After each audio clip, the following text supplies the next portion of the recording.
사랑과 은혜가 풍성하신 아버지 하나님, 하루하루가 모두 주님의 은총 덕분이었습니다. 우리의 숱한 과오와 죄에도 불구하고 지금까지 살게 하셔서 주님의 새 언약 백성으로 삼아주시니 감사합니다. 주님의 은혜에 힘입어 담대히 성소로 나왔습니다. 각자의 자리에서 예배드리는 모든 주님의 자녀들에게 복을 내려주시고 은혜 위에 은혜를 내려 주옵소서. 예수님의 이름으로 기원하옵나이다. 아멘. 찬송가 320장 찬양하겠습니다.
예배를 위하여 기도하겠습니다. 사랑과 은혜가 충만하신 아버지 하나님, 세상의 분주함과 소란함이 어제 오늘이 아니건만 우리의 마음이 자꾸만 그 소리에 사로잡혀 갈 때가 너무나 많습니다. 마지막 때에 현혹된 무리들이 이곳에 예수가 있다, 저곳에 그리스도가 있다며 소리치는 것처럼 우리를 혼란스럽게 하는 수많은 말과 말들이 범람하고 있습니다. 사람의 말에 귀와 마음을 빼앗기지 않기 위해 우리는 이 시간 주님의 말씀을 듣습니다. 그 말씀이 세상의 어둠을 뚫고 우리를 빛의 길로 인도하는 믿음의 등대가 되게 하옵소서. 예배의 자리를 지키는 교회로 우리를 세워주셔서 감사합니다. 우리가 지상에서 소멸될 그 순간이 올 때까지 예배의 문을 열고 기도의 등불을 밝히며 성령님의 조명을 받는 교회가 되길 소망합니다. 그 거룩하고 아름다운 소명을 위해 우리를 사용하여 주옵소서. 언젠가 주님의 그늘 아래 머무기를 원하는 사람들이 이곳 아래 거하며 평안함을 누리는 작은 믿음의 나무가 되길 소망하오며 예수님의 이름으로 기도드립니다. 아멘. 오늘 우리에게 주신 하나님의 말씀은 느헤미야 1장 3절부터 11절까지의 말씀입니다. 느헤미야 1장 3절부터 11절까지의 말씀. 이제 봉독하겠습니다. 하나님의 말씀을 경청하십시오. 그들이 내게 이르되 사로잡힘을 면하고 남아있는 자들이 그 지방 거기에서 큰 환난을 당하고 능욕을 받으며 예루살렘 성은 허물어지고 성문들을 불탔다 하는지라. 내가 이 말을 듣고 앉아서 울고 수일 동안 슬퍼하며 하늘의 하나님 앞에 금식하며 기도하여 이르되 하늘의 하나님 여호와 크고 두려우신 하나님이여 주를 사랑하고 주의 계명을 지키는 자에게 언약을 지키시며 긍휼을 베푸시는 주여 간구하나이다.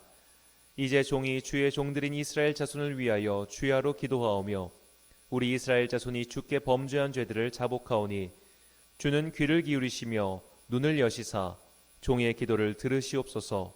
나와 내 아버지의 집이 범죄하여 주를 향하여 크게 악을 행하여 주께서 주의 종 모세에게 명령하신 계명과 율례와 규례를 지키지 아니하였나이다. 옛적에 주께서 주의 종 모세에게 명령하여 이르시되 만일 너희가 범죄하면 내가 너희를 여러 나라 가운데 흩을 것이요 만일 내게로 돌아와 내 계명을 지켜 행하면 너희 쫓긴 자가 하늘 끝에 있을지라도 내가 거기서부터 그들을 모아 내 이름을 두려고 택한 곳에 돌아오게 하리라 하신 말씀을 이제 청하건대 기억하옵소서. 이들은 주께서 일찍이 큰 권능과 강한 손으로 구속하신 주의 종들이요 주의 백성이니이다. 주여 구하오니 귀를 기울이사 종의 기도와 주의 이름을 경외하기를 기뻐하는 종들의 기도를 들으시고 오늘 종이 형통하여 이 사람들 앞에서 은혜를 입게 하옵소서 하였나니 그때에 내가 왕의 술 관원이 되었느니라. 아멘. 느헤미야의 기도 첫 번째 시간으로 성공을 위한 기도란 제목으로 하나님의 말씀 선포하겠습니다. 우리나라는 5,000년이라는 유구한 역사에 비해 유물들이 많이 남아있지 않습니다. 20세기 들어서 온 나라가 외적의 침입과 전쟁으로 인해 초토화되었기 때문입니다. 그런 전란의 시대에 나라의 자신의 재산을 팔아서 나라의 유물을 지킨 사람이 있습니다. 바로 유명한 간송 전형필 선생입니다. 전형필 선생은 서울 종로구의 대부호의 전명기 둘째 아들로 태어났습니다. 그는 휘문고를 졸업하고 일본으로 유학을 가 와세다 대학부 법학부를 졸업했습니다. 그는 엄청난 부자였기 때문에 물려받은 부를 온전히 누리며 평생 편하게 살 수 있었습니다. 하지만 전형필 선생은 그렇게 살지 않았습니다. 그는 우리나라의 문화재가 외국인들의 손에 의해 무분별하게 해외로 방출되는 일을 개탄하며 사비로 문화재를 사들이기 시작했습니다. 전형필 선생에 의해 지켜진 문화재 중 가장 유명한 국보급 문화재는 훈민정음 해례본입니다. 훈민정음의 창제 원리가 적혀있는 이 책은 해방 후 국호 70호로 지정될 만큼 대단한 가치를 지닌 유산이었습니다. 전형필 선생님에 관한 유명한 일화 중 하나는 그분이 인민군이 서울로 쳐들어왔을 때도 서울을 떠나지 않고 문화재를 지켰던 이야기입니다. 인민군들은 그분의 문화재를 다 빼앗으려고 했지만 그분께서 여러 가지 기지를 발휘하셔서 인민군에게 그 물건을 빼앗기지 않다고 했습니다. 당시 인민군들이 부자에 대한 엄청난 증오심을 갖고 있었고 또 전형필 선생이 엄청난 부자였다는 것을 감안할 때 그분은 정말로 생명을 걸고 나라의 문화재를 지킨 것이죠. 우리나라뿐만 아니라 세계 역사 속에서 자신이 가진 재산과 권력을 자신만을 위해서가 아니라 공익을 위해서 사용한 사람들이 참 많았습니다. 영화로도 제작된 쉰들러 리스트에는 독일인인 오스카 쉰들러가 자신의 재산을 사용하여 유대인들을 구해준 이야기를 우리에게 전해주고 있습니다. 단순히 나만을 위한 부를 축적하는 것은 큰 가치가 없습니다. 그러나 그렇게 축적하고 모든 부를 나만을 위해서가 아니라 다른 일을 위해서 사용한다면 그것은 너무나 아름다운 일이죠. 그런 의미에서 기독교인들은 성공을 위하여 비는 기도를 드림에 있어서 조금도 주저할 이유가 없습니다. 더 직설적으로 말해 돈을 많이 벌게 해달라고 기도를 드리는 것은 전혀 부끄러운 일이 아닙니다. 그렇게 해서 번 돈으로 하나님을 위하여 아름답게 사용하면 되기 때문이죠. 오늘부터 우리가 살펴볼 인물은 느헤미야입니다. 느헤미야는 포로기 시대에 태어난 인물로서 바벨론을 멸망시킨 페르시아의 고관인 사람이었습니다. 그는 왕의 술을 맡은 관원이었습니다. 오늘날로 치면 비서실장 정도의 위치에 오른 것이죠. 본문 11절을 세번역 성경으로 읽겠습니다. 주님 종의 간구를 들어주십시오. 주님의 이름을 진심으로 두려워하는 주님의 종들의 간구에 귀를 기울여 주십시오. 이제 주님의 종이 하는 모든 일을 형통하게 하여 주시고 왕에게 자비를 입게 하여 주십시오.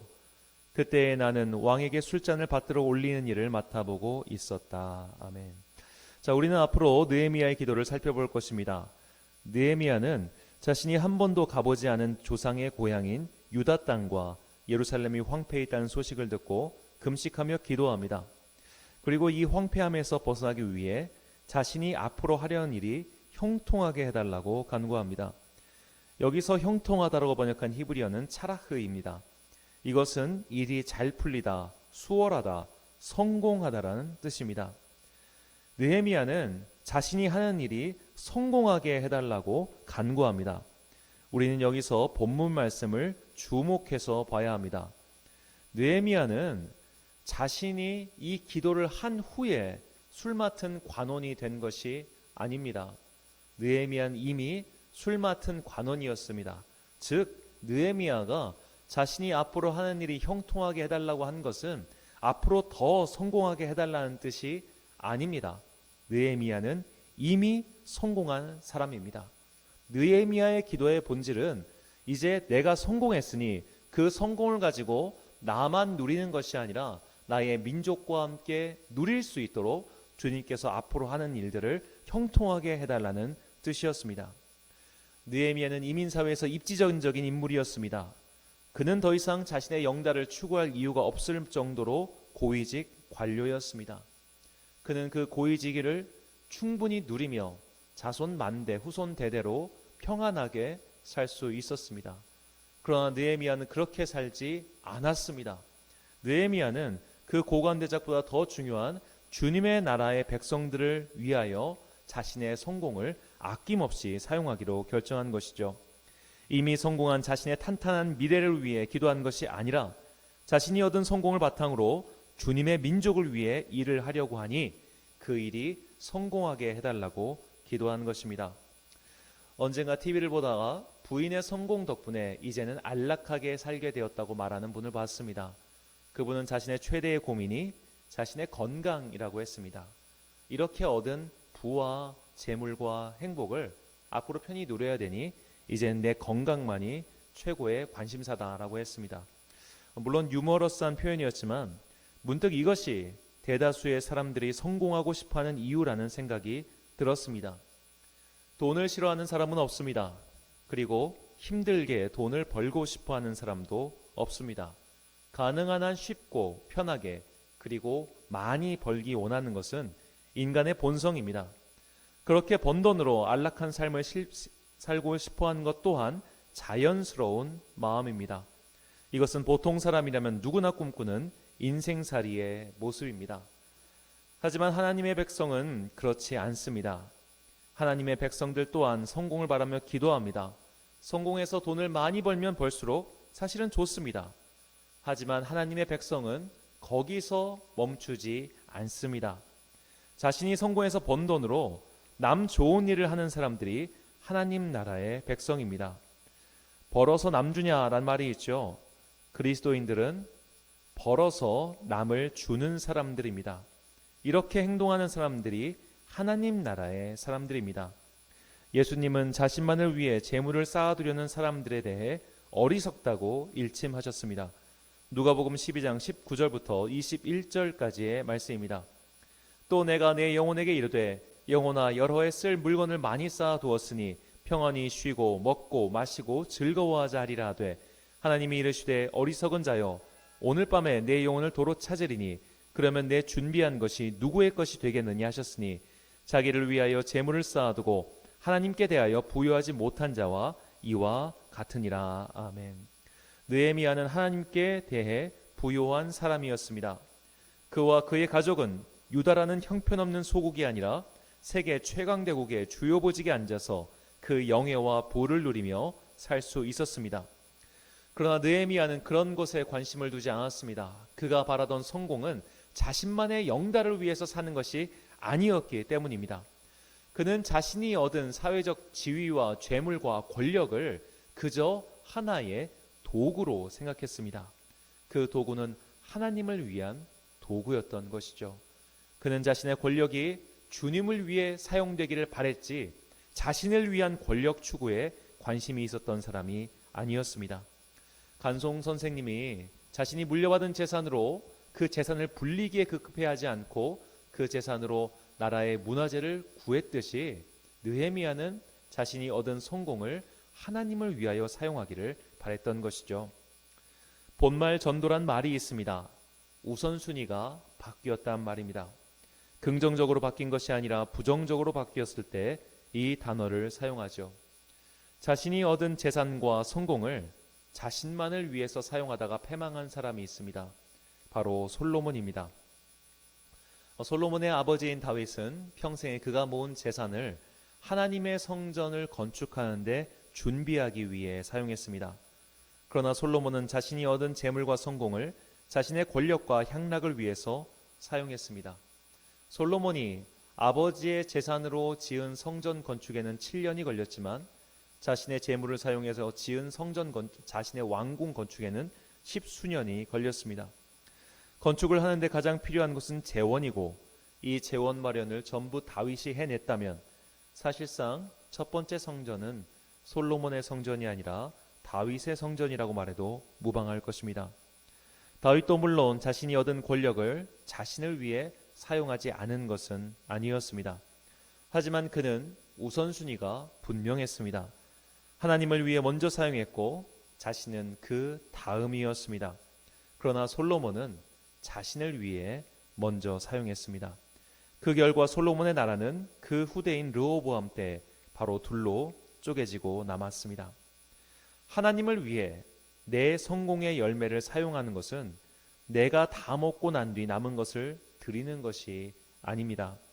그 성공의 열매를 하나님께 먼저 드린 이후에 남은 것을 내가 누리고 취하는 것입니다. 그런데 이것이 본말 전도된 사람들이 너무나 많습니다. 제 경험상 교회에 출석하는 성도들 중 자신이 얻은 것을 먼저 하나님께 드리고 나서 그 나머지를 자신이 누리는 사람들은 온전한 11조를 드리는 분들입니다. 온전한 11조를 엄격히 드리는 분들은 모든 것이 주님께로부터 왔음을 분명히 알고 있습니다. 그래서 온전한 11조를 드리시는 분들은 자신에게 수익이 생기면 먼저 11조부터 떼어 놓습니다. 그리고 자신은 그 나머지를 갖고 생활하는 것입니다. 하지만 온전한 11조를 드리지 못하는 성도들은 자신이 쓸 것을 모두 계산하고 난 후에 남은 것을 주님께 드릴 뿐입니다. 누누이 말씀드리지만 11조는 단순히 교회의 헌금으로만 쓰는 것이 아닙니다. 하나님께 바친다는 것은 이 땅의 가난한 사람들을 위해 손을 펴서 사용하는 것입니다. 교회는 그 대상 중 하나에 불과합니다.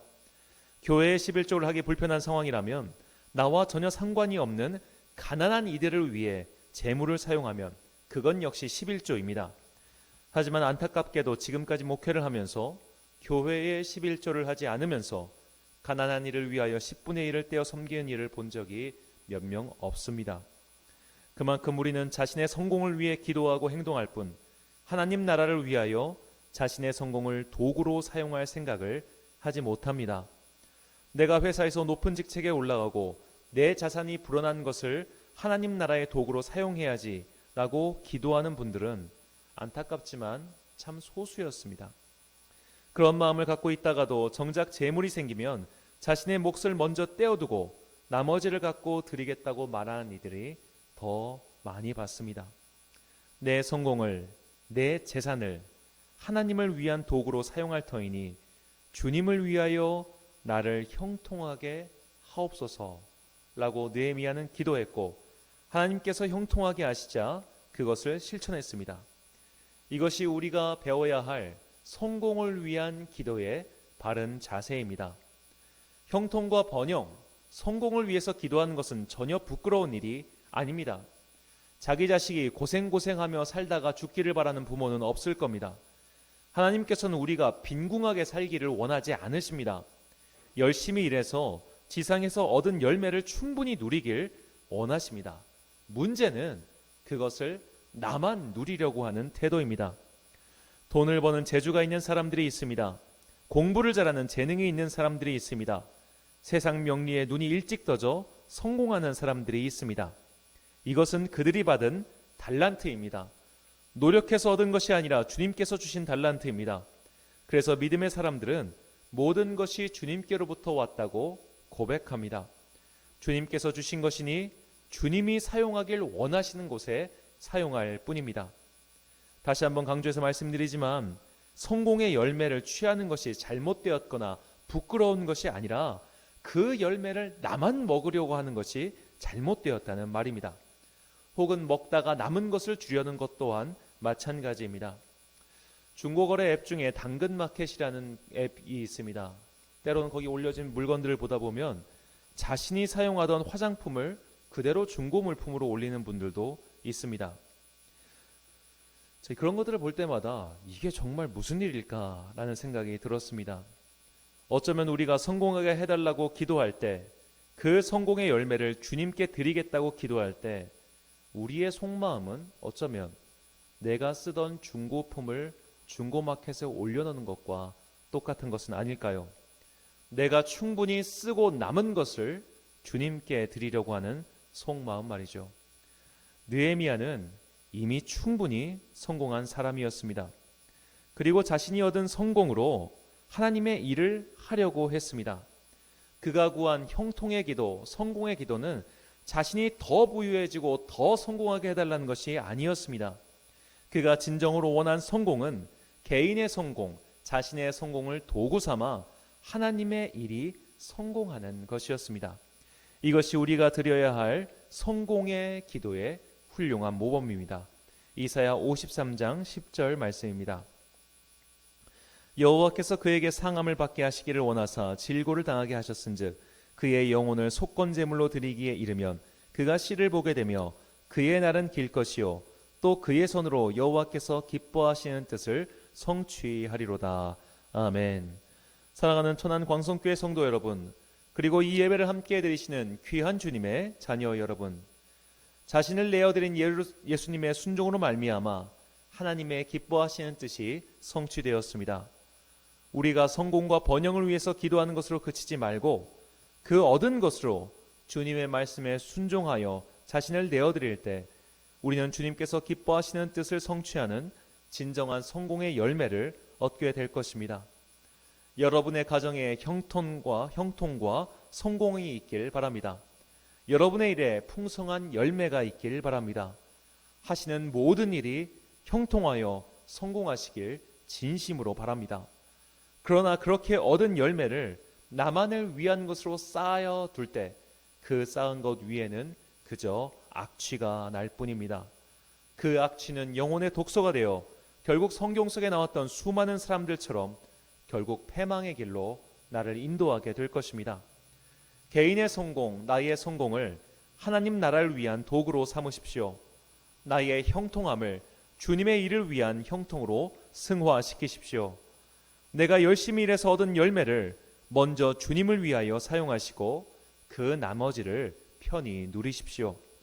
11조를 잘 바쳐서 복을 얻는 것이 아니라 이미 복을 얻었기에 그 복을 감사로서 돌려드릴 뿐입니다. 하나님은 우리가 성공해서 행복하게 살기를 진심으로 원하십니다.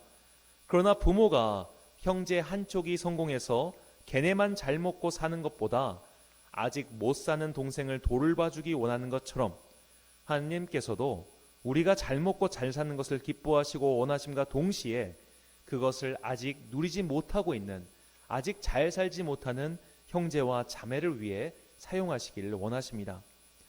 나의 성공을 하나님 나라를 위한 도구로 사용해달라고 간구하십시오. 잉여 자원으로 섬기는 것이 아니라 잉여 자원으로 나의 행복을 추구하십시오. 이렇게 기도의 우선순위, 믿음의 우선순위가 확실히 정해져 있을 때 우리는 주님께서 다윗에게 베풀어 주셨던 은혜와 사랑을 온전히 누릴 수 있게 될 것입니다. 하늘을 위해 지상의 기도를 드리는 여러분과 제가 되시길 간절히 축원합니다. 기도하겠습니다. 사랑과 은혜가 풍성하신 아버지 하나님, 우리는 하나님께 참 인색했습니다. 내가 먹다가 남은 것을 주님께 드렸습니다. 주님께 드리고 남은 것을 누릴 생각을 하지 못하고 욕심에 사로잡혀 살았습니다. 온갖 핑계를 대며 자신을 합리화시켰습니다. 욕심에 눈이 어두워 그릇되이 살았던 우리의 죄를 용서하여 주옵소서. 자신의 성공이 하나님 나라의 성공의 도구가 되게 해달라고 기도했던 느헤미야처럼 이 세상에서 얻는 모든 것들을 먼저 주님을 위하여 사용하는 주의 자녀가 되기를 원합니다. 이런 믿음의 수준에 올라가기 위해선 우리에게 살아계신 하나님에 대한 믿음이 더욱 필요합니다. 믿음이 없는 우리를 불쌍히 여기시고 성령님께서 이미 얻은 믿음의 선물을 더욱 크고 굳건하게 만들어 주옵소서. 언젠가 사라지고 썩어져 없어져 버릴 재물과 몸뚱아리를 위해서 사는 안타까운 인생이 아니라 영원한 하나님 나라를 위하여 자신을 내어드리는 가치 있는 인생이 되게 하옵소서. 자신보다 주님을 기쁘게 하는 인생을 살기 원하오며 하나님의 구원 역사를 위해 자신을 내어드리신 예수 그리스도의 이름으로 기도합니다. 아멘. 찬송가 213장입니다.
잠시 광고와 양해의 말씀 드리겠습니다. 지금 제가 재킷과 넥타이를 매지 않고 있는데 지금 에어컨을 키면 자꾸만 노이즈가 발생합니다. 그래서 제가 부득불 재킷을 입지 못하고 지금 이렇게 진행하고 있다는 것을 열리 양해 부탁드립니다. 그리고 지금 아마 영상을 시청하시는 분들에게는 상당한 노이즈가 발생하고 있을 겁니다. 이게 새벽 시간과 낮 시간과 오후 시간에 노이즈가 발생하는 원인을 아직까지 찾지 못하고 있습니다. 그래서 이게 좀 시간이 걸릴 것 같은데 아무쪼록 예배드리는데 불편함을 끼쳐드려 정말 죄송합니다. 조속히 조치를 하도록 하겠습니다. 주기도문 하심으로 수요 예배를 마치겠습니다. 하늘에 계신 우리 아버지, 아버지의 이름을 거룩하게 하시며 아버지의 나라가 오게 하시며 아버지의 뜻이 하늘에서와 같이 땅에서도 이루어지게 하소서. 오늘 우리에게 일용할 양식을 주시고 우리가 우리에게 잘못한 사람을 용서하여 준 것 같이 우리 죄를 용서하여 주시고 우리를 시험에 빠지지 않게 하시고 악에서 구하소서. 나라와 권능과 영광이 영원히 아버지의 것입니다. 아멘.